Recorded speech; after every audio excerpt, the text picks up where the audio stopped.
C'est mon côté discret un petit peu de l'époque, plutôt attendre qu'on vienne me chercher. Et en fait, dans ce milieu, ça ne fonctionne pas comme ça, quoi. Donc j'ai mis un peu de temps à le comprendre. Ça a été la raison pour laquelle je suis arrivé un peu sur le tard. J'ai eu une opportunité de partir aux Émirats aussi. C'est pas là où j'ai appris grand-chose en football, mais en termes d'humains, oui. Et puis en termes de voyage. Il y a peu de monde aujourd'hui qui sont allés en Corée du Nord. J'avais été coach UNFP et puis après ils m'ont rappelé pour une mission très, très spéciale.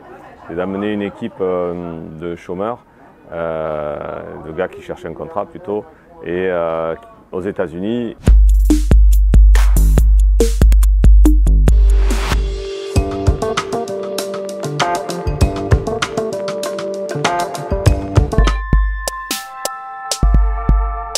Donc il y a une période où j'étais sans contrat, l'UNFP m'a appelé, je suis allé volontiers, parce que j'avais été en tant que joueur à l'UNFP.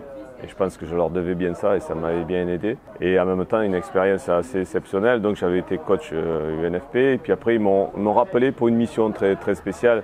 C'est d'amener une équipe de chômeurs, de gars qui cherchaient un contrat plutôt, et aux États-Unis et de voir si on pouvait, à travers les matchs, essayer de placer des joueurs. Donc une expérience assez originale. Donc ça avait duré un certain temps. J'avais bien aimé aussi parce que tu accompagnes des gars qui cherchent des contrats. Moi, ça avait été le cas à un moment donné. Ils vont à l'étranger. Voilà, c'est complètement différent. Donc, belle expérience.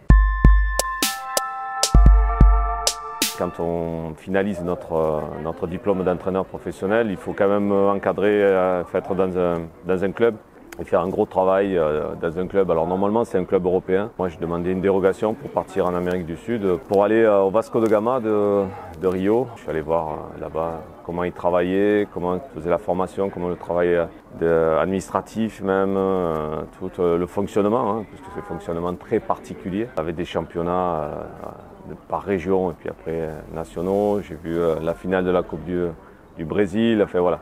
J'ai visité aussi le club de Sao Paulo. J'y avais des entrées, donc j'avais un copain qui habitait là-bas et qui a réussi à me faire rentrer dans ces clubs-là. C'est jamais simple. Mais là, pareil, encore des expériences extraordinaires. Ça m'a vraiment nourri, je le sens. Et puis j'arrive à avoir la sensibilité. Par exemple, là, on a un joueur brésilien qui arrive, qui ne parle pas la langue et tout.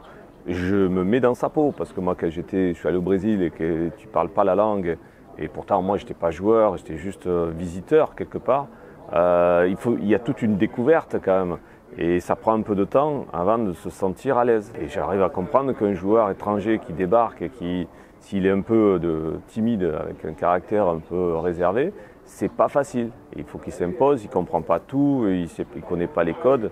Donc des fois, il faut aller vers lui, l'aider, etc. Donc c'est toute cette sensibilité-là humaine. En fait, bien sûr que ça m'aide. Donc effectivement, moi je me sens riche. J'aurais pu avoir l'opportunité quand j'étais formateur à Nîmes, mais le contexte avait été un petit peu particulier aussi. Il y avait un départ d'un entraîneur. Je ne m'étais pas assez vendu quelque part. Quand je me suis décidé, c'était un petit peu tard. D'autres entraîneurs étaient passés avant moi. C'est mon côté discret un petit peu de l'époque, dans l'humilité, donc de ne pas vouloir m'imposer, plutôt attendre qu'on vienne me chercher. Et en fait, dans ce milieu, ça ne fonctionne pas comme ça, quoi. Donc j'ai mis un peu de temps à le comprendre. J'ai forcé sur les derniers temps, je force plus ma nature. Ça a été la raison pour laquelle je suis arrivé un peu sur le tard. Sur une mi-saison, je suis parti à Troyes parce que Jean-Marc Furlan, que je connais bien, m'a appelé. Il avait besoin d'un garçon diplômé en BEPF pour accompagner le reste des joueurs qu'il ne pouvait pas prendre parce qu'il avait un gros groupe et puis c'était compliqué à gérer. Il y avait quand même pas mal de tensions parce qu'il y avait des pros qui redescendaient avec l'équipe réserve et obligatoirement il fallait un gars avec le diplôme. C'est difficile hein, d'arriver comme ça, de prendre ces joueurs-là qui ne sont pas contents, qui descendent, qui ne veulent pas s'entraîner, etc. J'ai un ami qui avait pris le club d'Alès, qui est mon club de cœur. Club qui est tombé très bas dans la hiérarchie qui a pratiquement disparu et c'était en division d'honneur. Donc j'avais passé mon diplôme d'entraîneur professionnel et je m'en suis servi pour aller entraîner en division d'honneur. Donc on était dans le Languedoc-Roussillon. Pareil aussi, conduire le minibus, charger les ballons, allez hop on y va, on va faire les matchs. Ouais, s'occuper de tout en fait au club, t'occupes de tout. Ça a duré 1 an et demi. Bon après en même temps j'avais besoin aussi de vivre parce que là tu n'arrives pas à vivre financièrement de ça.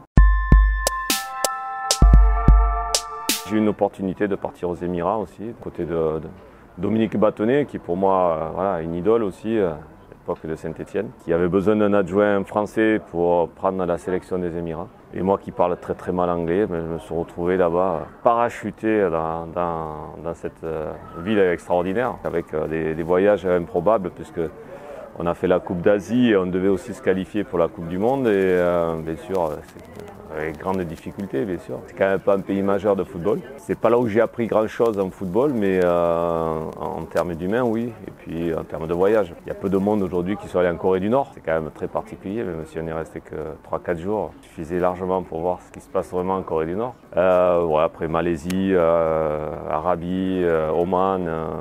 On a joué des matchs amicaux aussi contre l'Allemagne. Voilà, ça aussi, ça a été très intéressant.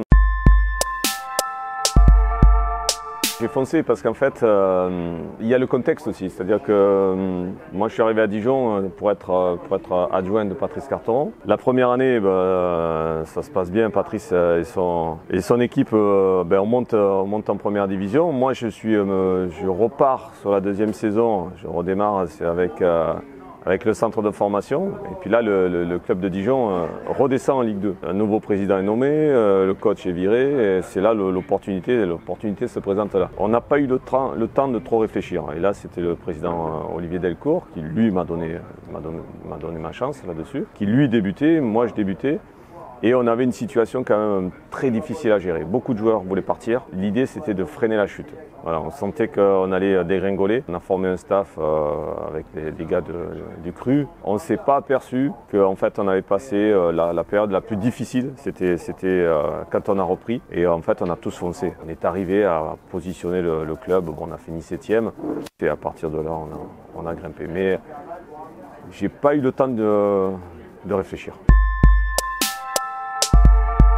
C'était aussi une belle opportunité. Je pense que c'est le fruit du travail que j'ai fait à Dijon, qui a été à un moment donné aussi confirmé à Brest, avec cette idée de philosophie, de jeu, etc., qui a plu à certains présidents. J'ai eu des opportunités, notamment celle de Montpellier, qui est un club qui va fêter ses 10 ans là, pour le titre, qui a déjà une assise dans cette Ligue 1, qui possède des joueurs de qualité, qui possède aussi un centre de formation de qualité. Le projet m'a plu de suite, et puis le contact humain aussi avec Laurent Nicolin a été très rapide. À chaque poste clé, tu as des anciens joueurs, donc il y a une âme, il y a cette identité, elle est entretenue. Les garçons qui travaillent dans ce club autour de la famille Nicolin, c'est des garçons qui ont fait leurs preuves, qui sont attachés à leur club. Donc ce côté familial, c'est quelque chose qui me tient à cœur aussi, parce que je m'y reconnais aussi. Bien sûr que je suis content, je suis satisfait. J'ai une sorte de fierté aussi d'être entraîneur de Ligue 1, parce qu'il y a aussi la concurrence étrangère. Il y a beaucoup de coachs de haut niveau qui viennent en France aussi exercer. D'être demandé aussi, c'est d'être une certaine fierté là-dessus. Mais je sais que tout reste fragile. On est lié au résultat, même si c'est des fois pas ta faute, que tu peux pas, si tu as fait du mieux possible avec ce que tu avais, des fois il y a le fusible, comme on dit, et le fusible il saute. Ça c'est clair. Ça fait partie du jeu, il faut l'accepter.